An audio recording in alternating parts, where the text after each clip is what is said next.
Conversations with Elders, hosted by yours truly, Louis-Virie Blanche, welcoming you to Glastonbury Radio 432, where we will be TED Talking in tongues with the elders of all ages, all generations, all races, cultures, and creeds. All gender, religious, or political preferences will be honored and encouraged on Glastonbury Radio 432, Conversations with Elders, where it is our treasured pleasure to roll out the red carpet of golden liquid love light to you in honor of the Queendom Come, soul dancing free to life's heartbeat drum, in honor of mother, daughter, sister, lover, priestess, goddess, friend, sharing the blessings of love's perfect stranger, Deja Vu, welcoming you to Glastonbury Radio 432.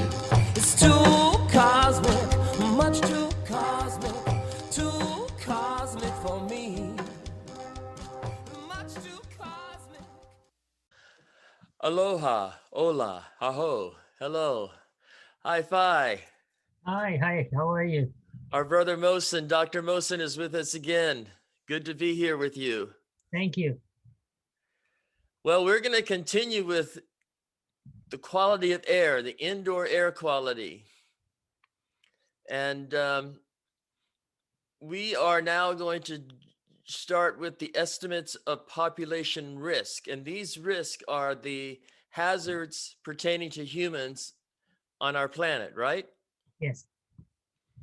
And the most deadly of hazards is smoking. Yes. Well, then, yes. Number one, these are estimated population risk, which was put by EPA, some years ago when I did these projects back in 90s and early 2000. So as you see, the risk to public health, number one, is smoking.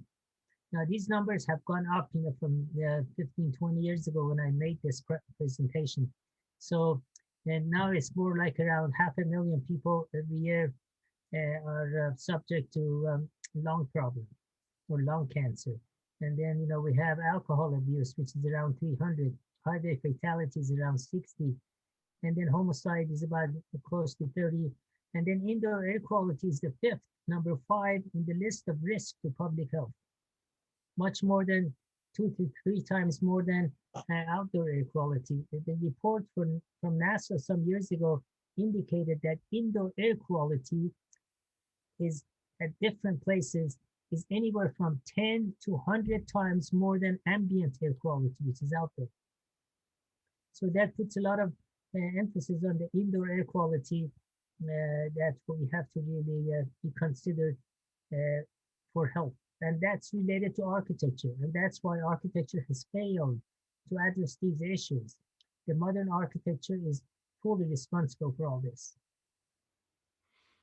Modern architecture is again what? Fully responsible for this epidemic problem. Because if the architects don't take into consideration the design and materials and dimensions of their designs, exactly, they're really building what, living coffins or kind of a torture chamber? Yeah, it's basically, they either they don't have any clue or they have no consideration for the health of the building. That's why indoor air quality is very high on the list of risk to public health. So the health of the building really is very directly related to the health of its inhabitants. Oh, yes. Now we'll see that also the performance of the people who are there, let's say offices, home, and all that, our mood, so it affects everything. Your livelihood, your energy level, your alertness. Yes. And so the ambient air quality is number 6. Ambient air quality is number 6, yes. And after that, pesticides. And then, we have pesticide, agricultural pollutants and all that stuff, and after that, is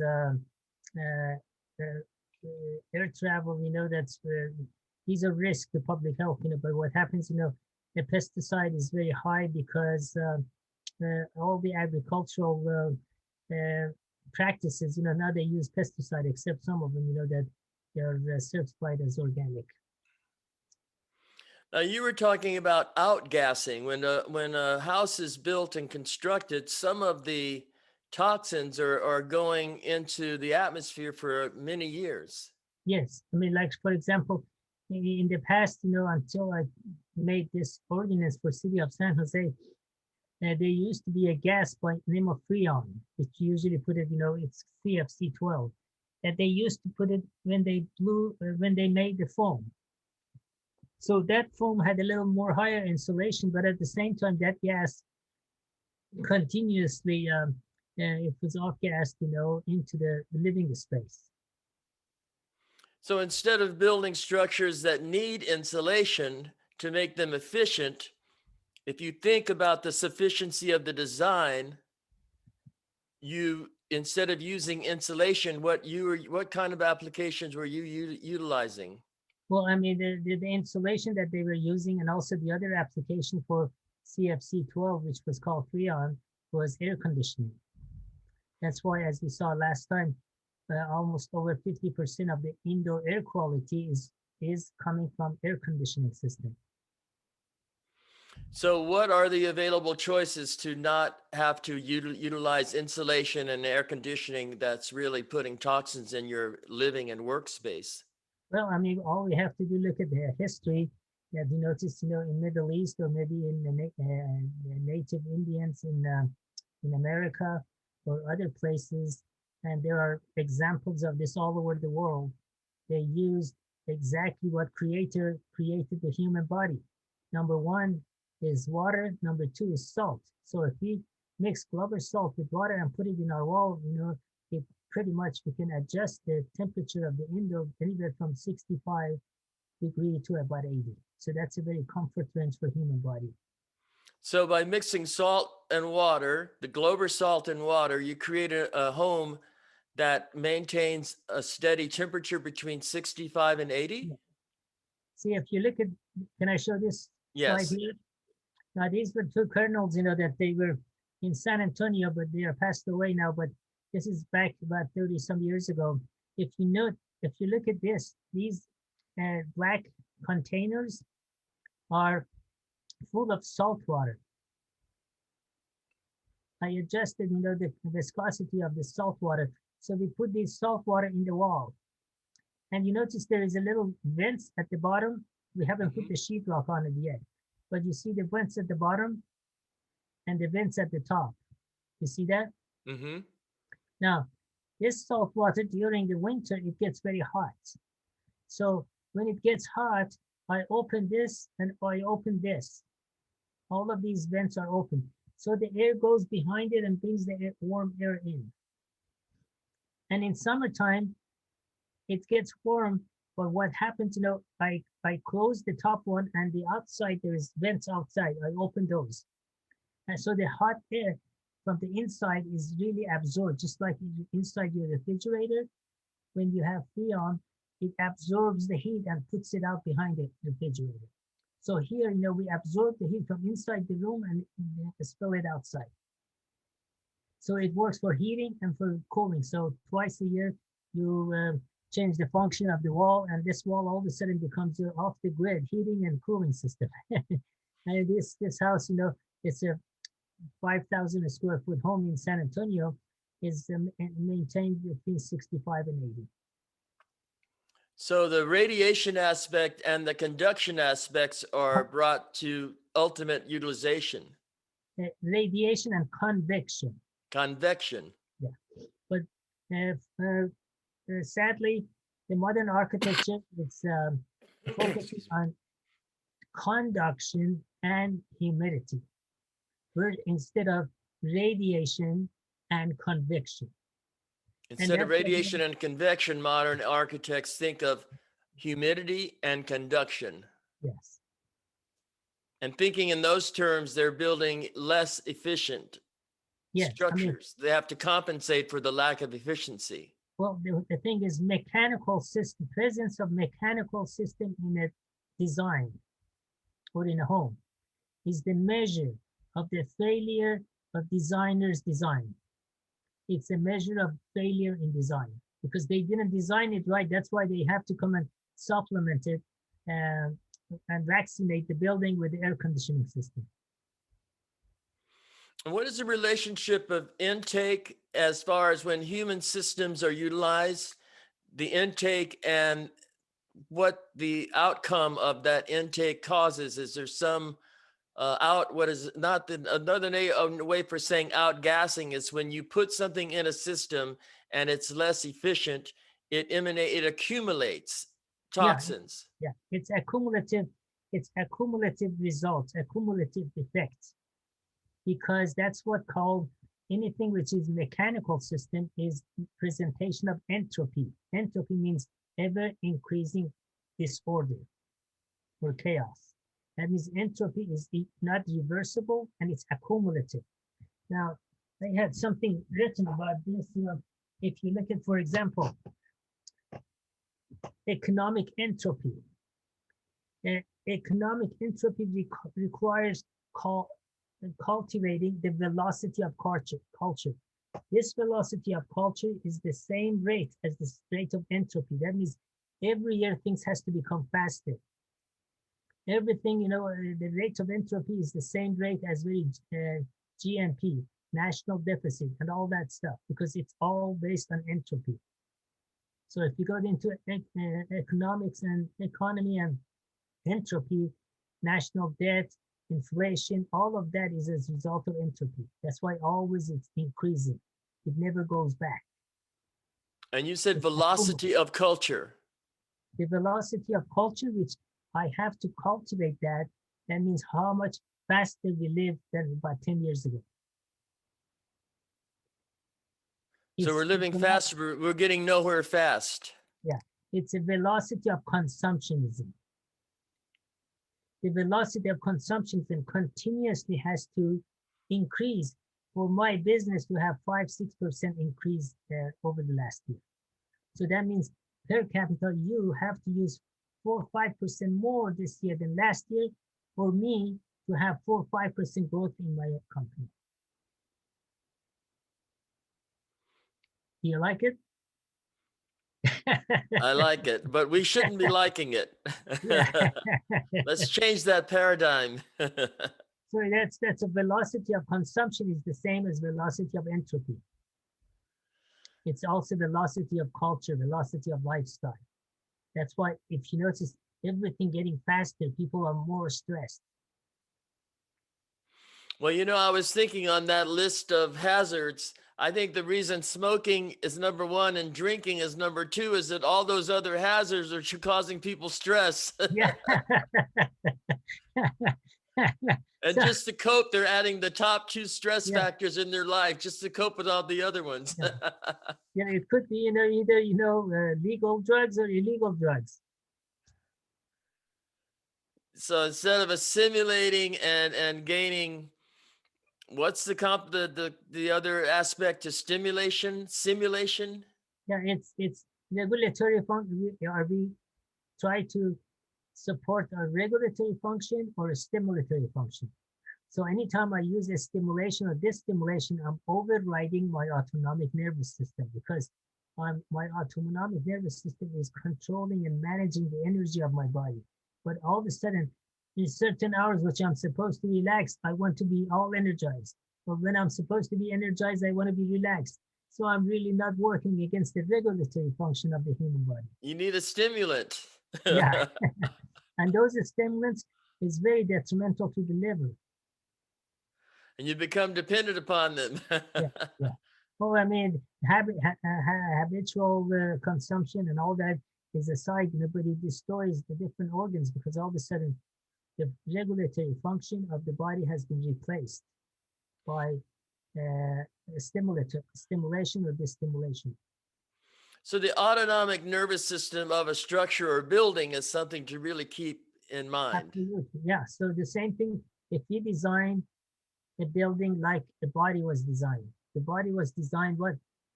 Number one, water. Number two, salt. So therefore, salt water all of a sudden becomes a storage. And that storage, if you design it right, you collect. I think we talked about this, about solar energy, passive solar, is that collection, the storage, and release when it's needed. Collection, storage, and release of solar energy. Yeah, passive solar, yeah. And that we have to acquaint ourselves with materials and dimensions and to harmonize with nature to do this best.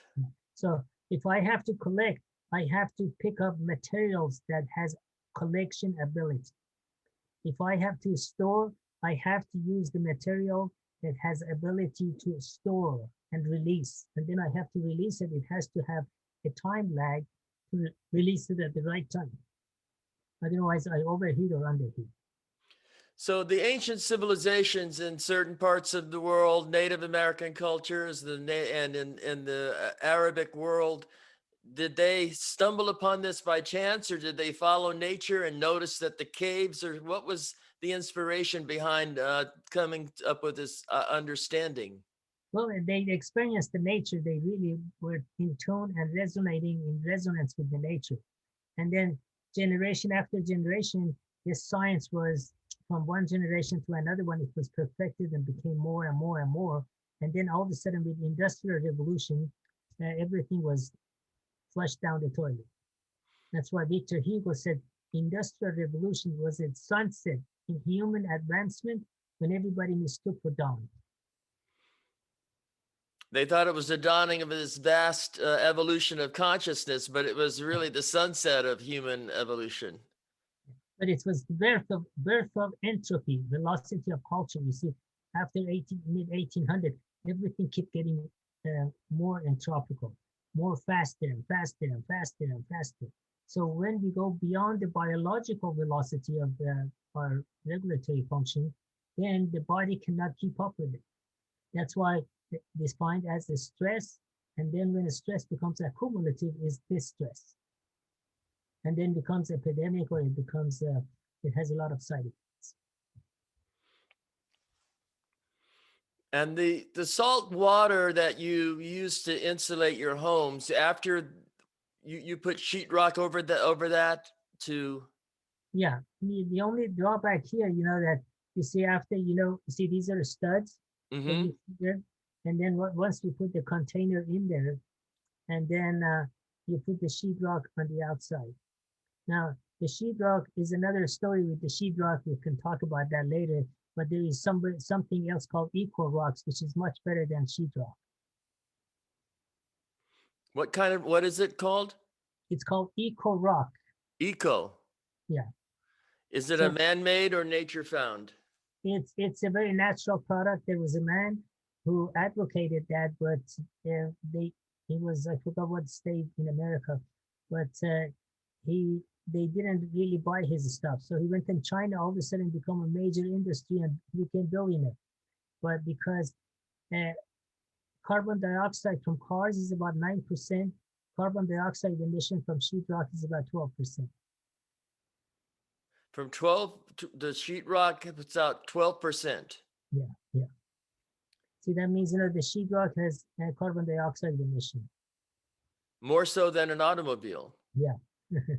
And it's all indoor, that's why. So his was eco rock. Yeah, eco rock. I think all the major new cities they build in China, they are using eco rock.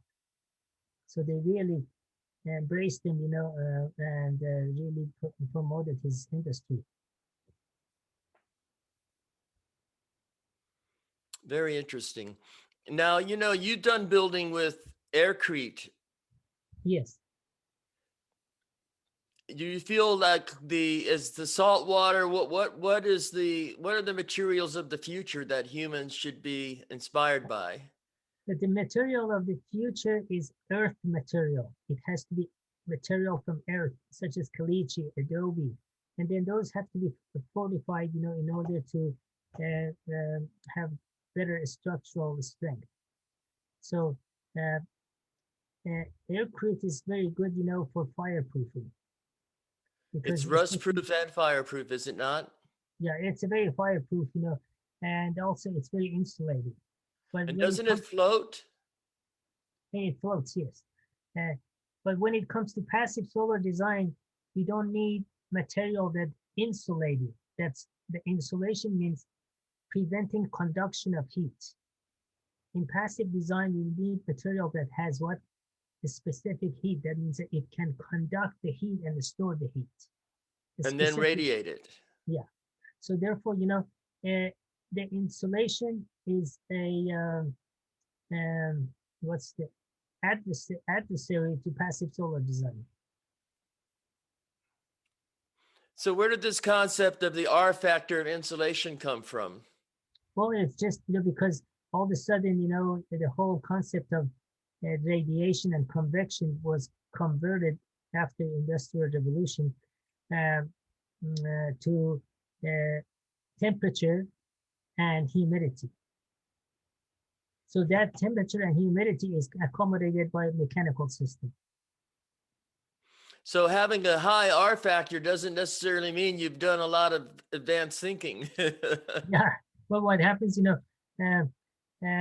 in passive solar design, which is the ancient way of doing architecture, they focused on convection and radiation.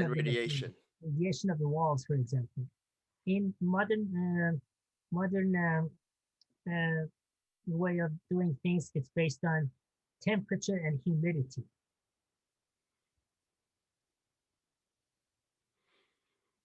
I think I showed a chart last time that how when we use radiation and convection, we can control biological comfort inside the house. With the temperature, we have to use, and the humidity, we have to use mechanical system. Right. You showed the biological comfort and the perceived comfort. Yeah. Comfort zone.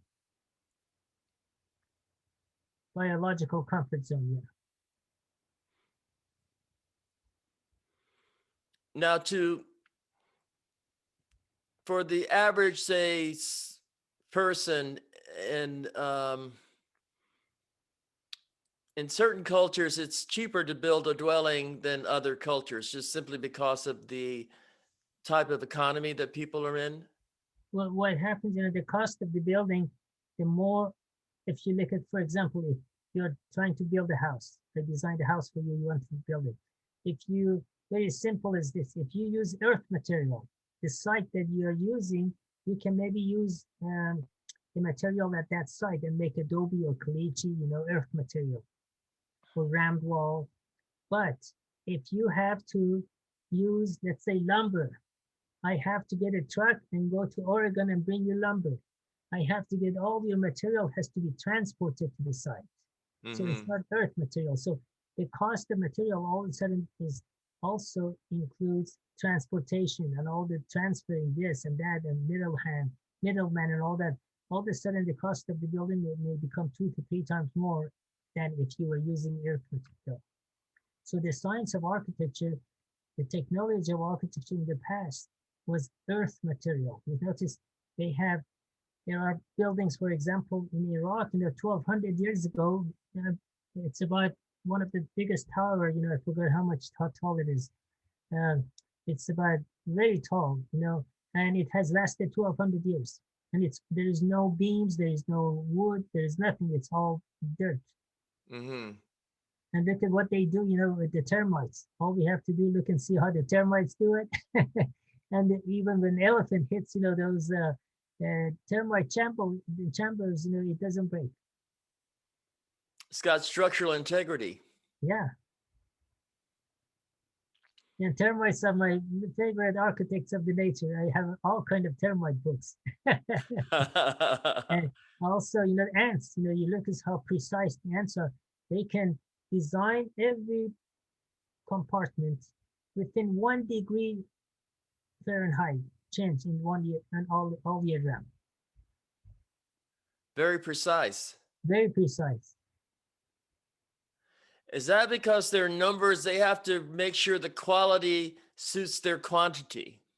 Yeah, well, the thing is, the quality of termites architecture is way beyond, I don't know, all of the animals, they have very great architecture, except human. Now the bees and the wasp, the nesting Yeah, of yeah, birds and yeah, bees and yeah, insects, they yeah. follow the patterns of phi, do they not? Exactly, exactly. I mean, that's why otherwise they wouldn't be comfortable. They die in colder winter. Whoa. What are your feelings on bamboo? The bamboo is a very good structural, the structural membrane, to use. But then, we can use it with thatch and also adobe. It's a very good structural members, for earthy architecture. Yeah. Combine bamboo with earth. Yes.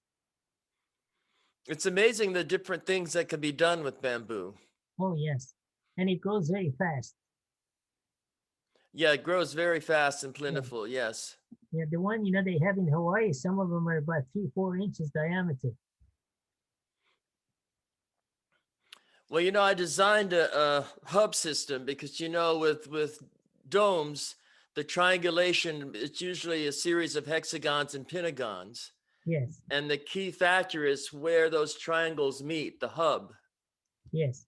And I had designed a hub system to utilize bamboo. Yes. Yeah. And Mm, even in the desert, when I was living in Arizona, people plant bamboo in dry climates and it yes. thrives. Yes. It doesn't necessarily have to be in a tropical climate. Yeah, I have seen a lot of them, in Maui and also uh, what is that other island? In Kauai? Kauai. Kauai, yeah. Yeah. Well, then we get to thatch roofs and the plant and earth mixture for building. Yes, that's why, in order to make it waterproof, then they have to use some type of caliche. Caliche to make it Is a mix, waterproof. yeah, Yes. mixture, mix. They all along the history they did that because the lime when they mix it, with adobe or earth material, the wetter it gets, harder it becomes. Well, the adobe is the desert and, Native American cultures. There's a European culture that uses a dirt wall and there's a name for it. Yeah, they do a lot of. Recently, they have come with a little more aesthetic, that they use rammed wall.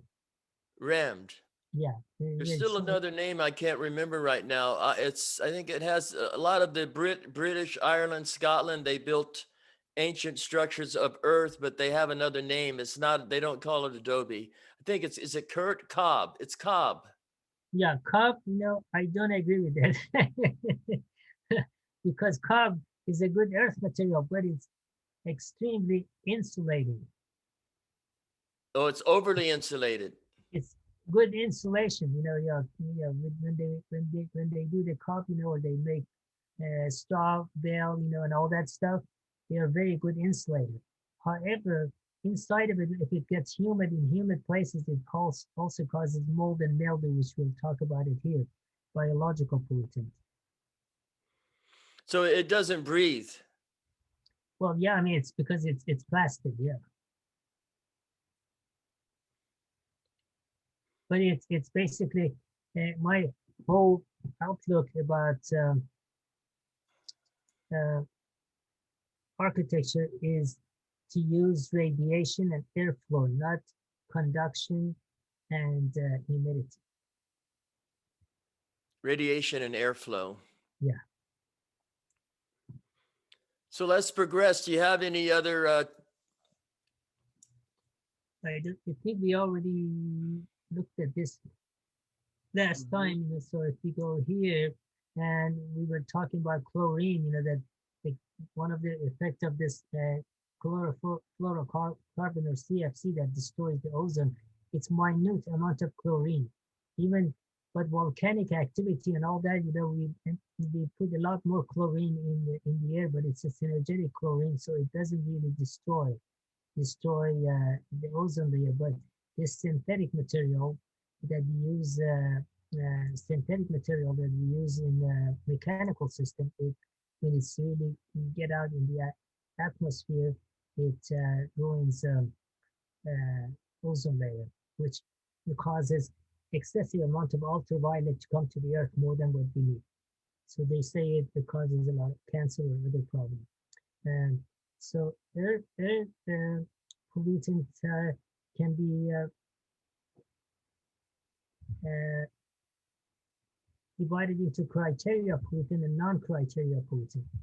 And now that's why criteria pollutant is like O3, ozone, CO, nitrogen dioxide, sulfide dioxide, particulate matter is 10, and lead. So these are sometimes, we uh, we see it as elements, into in the atmosphere. And now, if we go, um, uh, we have ambient air quality and indoor air quality, but I won't get into this because this becomes a little uh, technical, and we have to get into CFC and all that stuff. So we'll talk about that later. And then when it comes to indoor air quality problem, it's basically, we notice, over 50% of it is from HVAC. 10% is from outside, which is ambient air pollution, and 24% is inside. This 24% is mostly material we have used in the building that off gas. Let me just uh, so some of these things indoor air contaminants either are pathogen that causes respiratory infection, or they are allergic. They have allergic reaction. So sometimes people, they go in a building, all of a sudden they have allergic reaction, which is allergens. Um,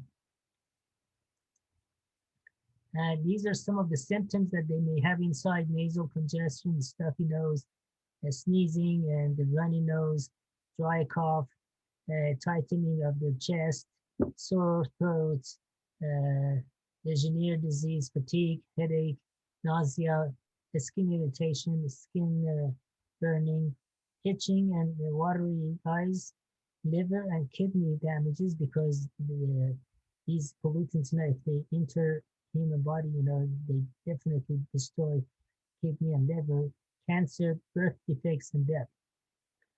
So these are some of the problem, problem associated with uh, indoor air quality. Now, some of the gases, that we are in indoor pollution, indoor pollutants, are like nitrogen dioxide, carbon monoxide, ozone, and it goes on and on. Smoking, radon, and also asbestos, volatile organic compounds, VOC. Formaldehyde is one of the major ones. It's been used as a glue, and PCB, and then office supply and equipment. Sometimes, they off-gas. For example, most of the equipment, they may give ozone. Now, ozone, if it's in negative ion, is very beneficial. Like, when we, for example, when we have lightning or rain, we have the smell of ozone. So negative ion ozone is very beneficial, but positive uh, uh, positive ion ozone is what we call the smog, and that's why it's very pollutionary. Toxic household or sanitary products, EMR, electromagnetic radiation, and biological pollutants. So biological pollutants, is different than non-biological pollutants. It's usually come from building material, mechanical system, and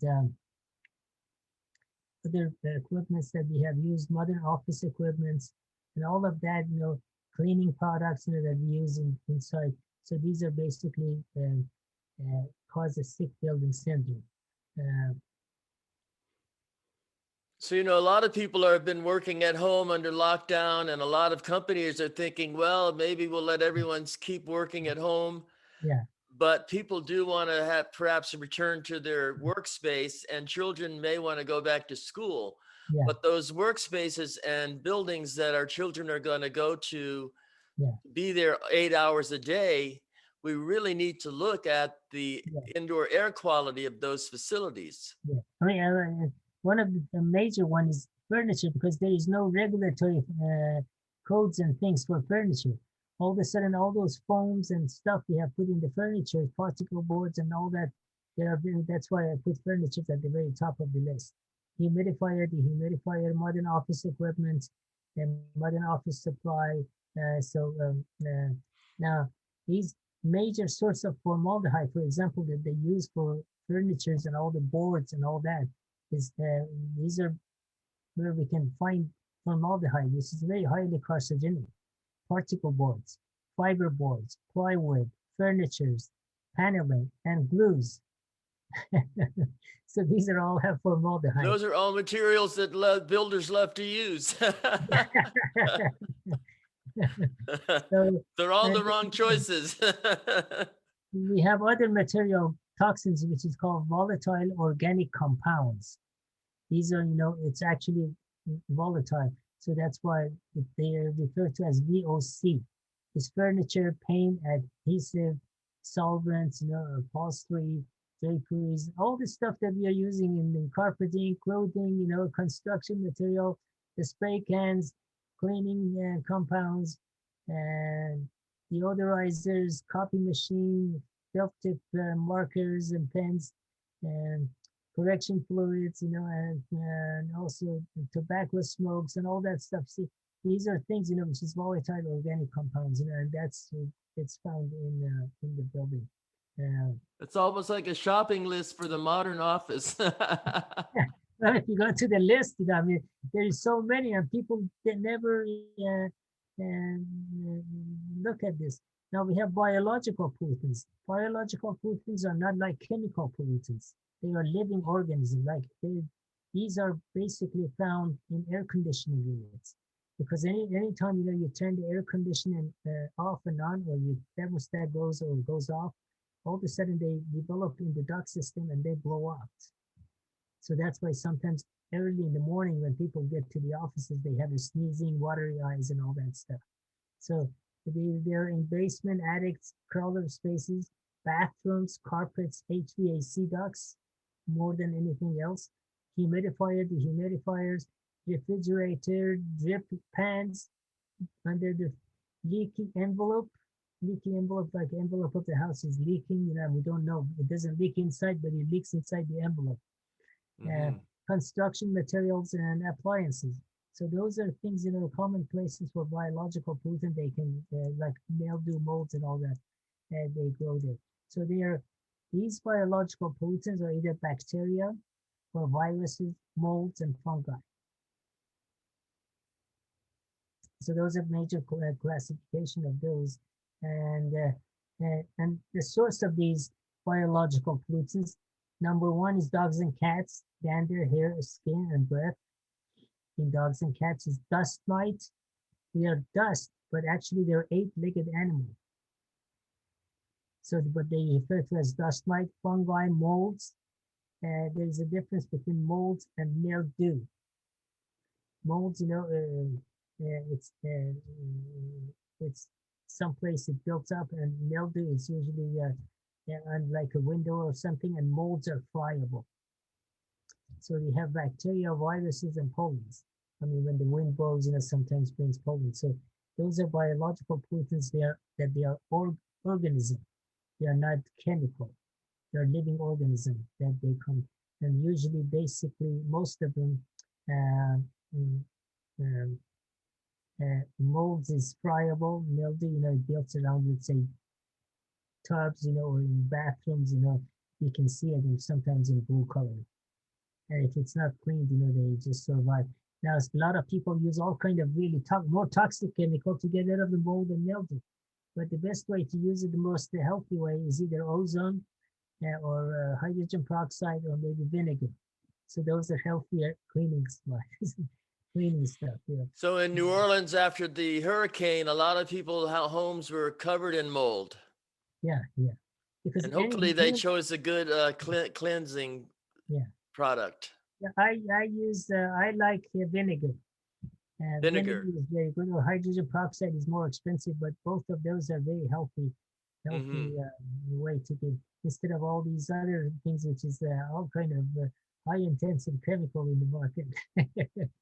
But anyway, so microorganisms, the source of these, it's basically in building envelopes, materials and products, appliances and equipments, occupant behavior, the way people don't clean, or so they humid places, external factors also, there, Now, if you look at all of this, when we look at microorganism, chemical, all these things which are bombardment, electromagnetic pollution inside the building is very high. These days, we have cell phone, we have Wi-Fi, and all that stuff. Now, those are a different category in itself. you know, so so all of this, which is we are bombarded against a regulatory function of human body. These are against regulatory function of the human body. So the human body has a threshold. All of a sudden we have breakdown. And all of a sudden we have epidemic. We say, oh, why did it happen? Where did it come from? Well, I brought it in. you know? I have to look at myself in the mirror. So there is a direct correlation between indoor air quality and productivity. Because really, indoor air quality is not really a field for my regulatory function. I might put that, I'm not myself. I don't have the energy. I don't have the mental appetite, or all of that emotional motivation and all that stuff, And so there is a direct correlation between indoor air quality and productivity. How I'm going to be, if I'm in my regulatory function, I can produce better. But if I'm in my stimulatory or destimulatory, I'm half of the time I'm asleep at work.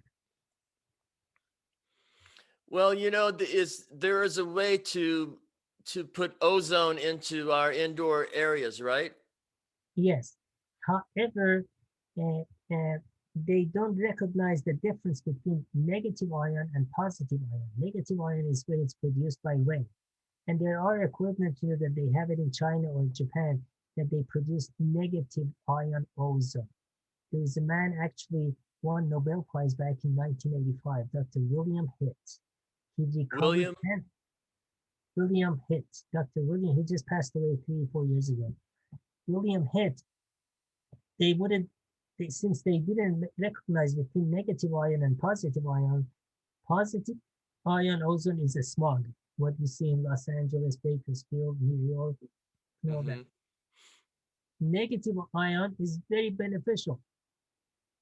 Negative ion is when it's produced by lightning and rain.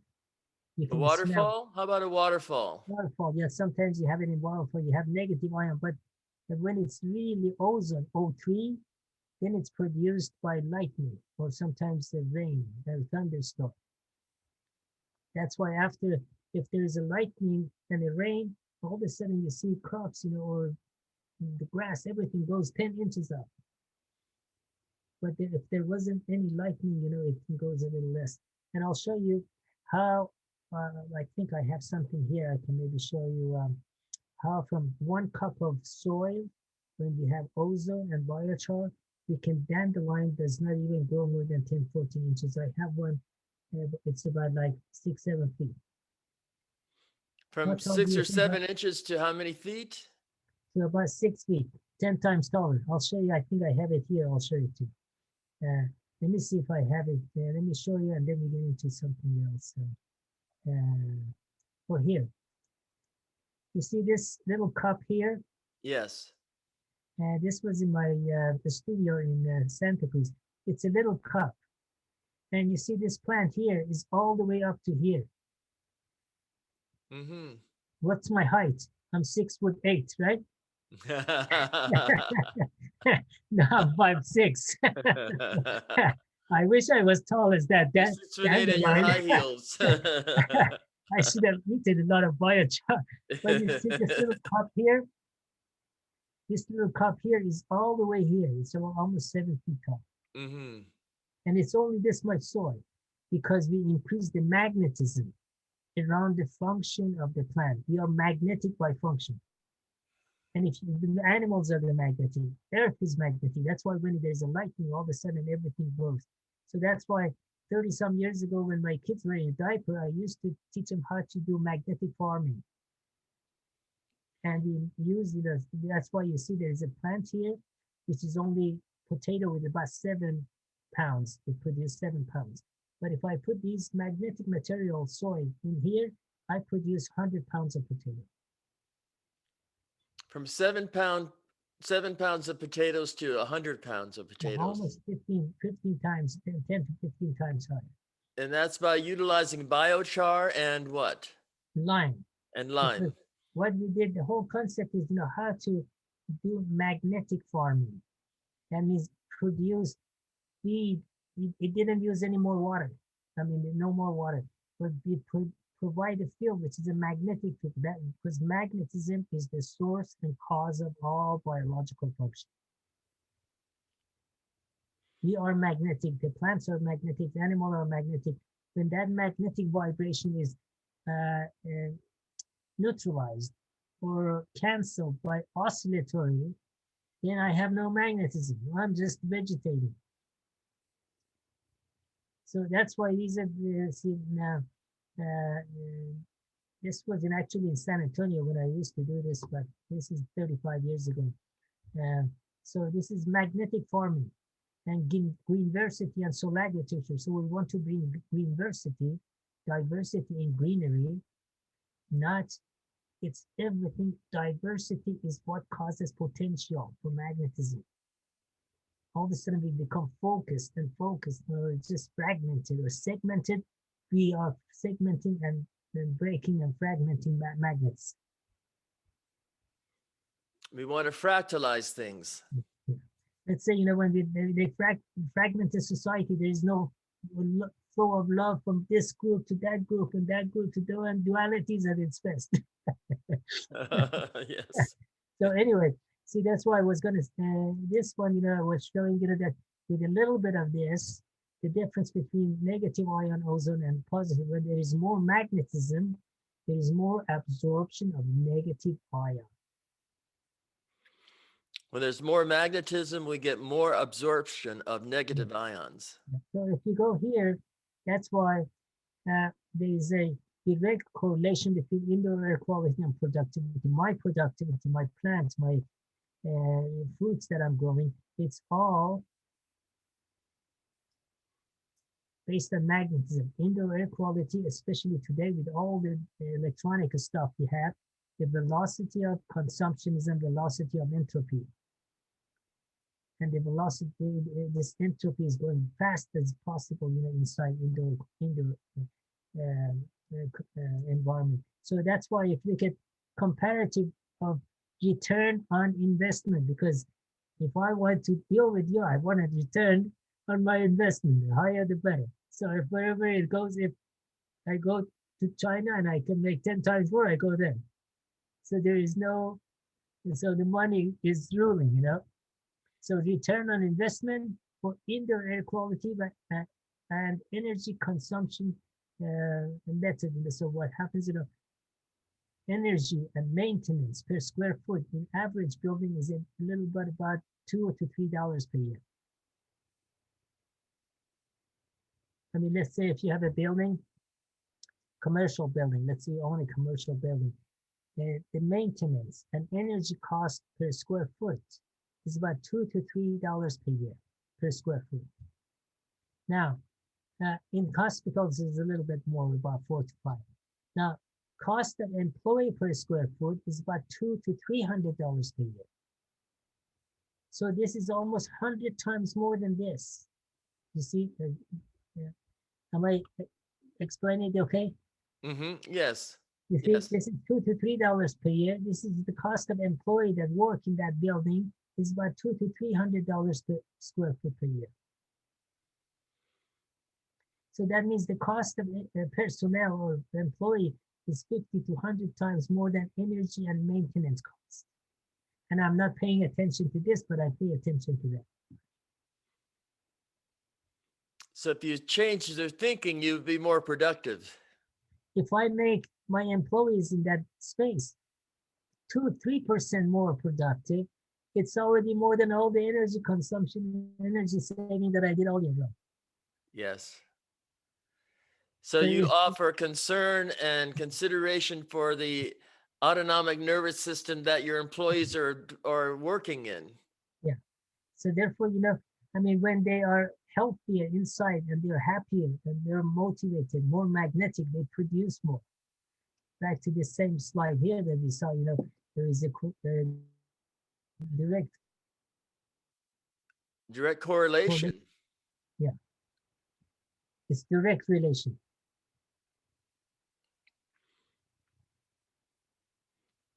So the indoor air quality should be in these COVID times becoming more and more important to consider. Thank you very much. You're quite welcome. Well, how you have been doing this for 30, 40 years. You've been involved in this work. Yeah. For a very long time. Yeah. These the slides that I'm using before they didn't used to be PowerPoint. It used to be another presentation. The software was called Harvard Graphic. So some of these are from back then. Yeah.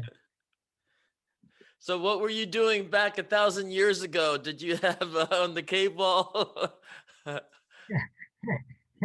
you had I was painting the cave. Yeah. Yeah. So what happens, so there is a direct polarity between indoor air quality and productivity. So there is a polarity here. Now we talk about magnetism. So now we're talking about polarity.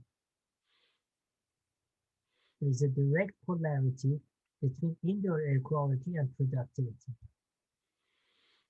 Now, people put a waterfall in their garden, or sometimes is it a good idea to put a waterfall inside a structure? Yes, it is. Yeah. Now also, in NASA had a lot of. I have a list of all these plants. Since indoor air quality, NASA was the one, back in late 80s and early 90s came with this look that any place that they had tested and indoor air quality was anywhere from 10 to 100 times worse than outdoor air quality, ambient air quality. And then, they came up with a list of plants. Some of these plants that if you were using it indoor, it would absorb different toxins. One of them, for example, if I remember correctly, mother-in-law's tongue. So there were certain plants that would actually assist in cleansing the environment. They absorb it and then you can discard those plants. So they came up with a list of plants, that they were absorbing different types of toxin, for example, formaldehyde. And mother-in-law tongue, that there's a plant called mother-in-law tongue. That was very absorbent. There's a whole list of plants, that they had recommended, to be used to absorb these highly toxic chemicals from indoor. So is that somewhere we can start the next time we talk? Is that list something you can find? Yeah, I mean, I have to look into my stuff and see if I can find it. Yeah, but there is a list. These are not related now, but basically, these are about CFC, which is very technical. I don't think we want to talk about that. But basically, sustainability. We want to make sure we have food agriculture, then shelter architecture. So we don't want toxin in any of these. We don't want toxin pesticide, which we talked about it earlier, in our food. We don't want all these toxic material and biological organism in our building. So in order to have a very healthy solar agriculture. Solar agriculture. Yeah. Solar agriculture architecture cannot be fragmented. It's a unified field of shelter. That sounds beautiful, unified field of shelter. Well, you've given us a unified field of shelter made of inspiration once again. Now, when it comes to design, what to do with all these materials and all that, this becomes a little technical, but it's basically, these are for architects and the engineers, what they have to consider in order to come up with something like that and give up their habitual addiction to mechanical system. So that's why we want to get airflow. You see the airflow Mm-hmm. and radiation, convection and radiation. That's why some of these things, that sweating, biological comfort, and shivering. So all of those can be remedied by radiation of the building material, the walls, the roof, the ceiling, the floors. Uh, we already talked about this, so this is basically the issue of what is entropy and what is centropy. So the science should be paradigm shift from entropy to centropy. Otherwise, if you don't shift, you're going to get the shaft. So these are basically, I think we have talked about these things. From energy to synergy. Yes, yes. So instead of, producing entropy, we want to go to centropy. Yes, indeed. So that's why this painter is painting the sun in a very smoggy environment here. So we talked about this, so I think we covered this, and so hopefully we haven't overloaded anybody's ass.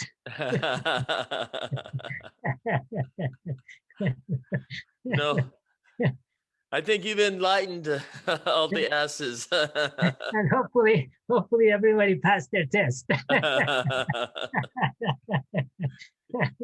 Yes, indeed. Well, my brother, thank you again for having another inspiring conversation with us. Thank you. So hopefully it hasn't been down the drain. No, as I said, we will collect all the gray water and black water and put it to good use. Yeah.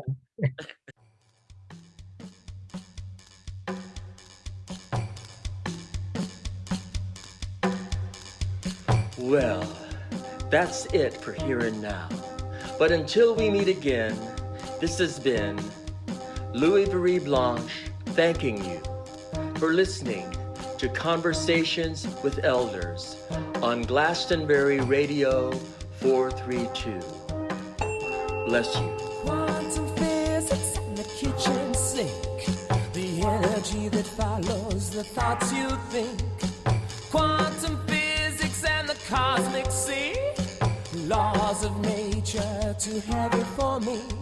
It's too cosmic, much too cosmic for me. Much too cosmic, much too cosmic for me.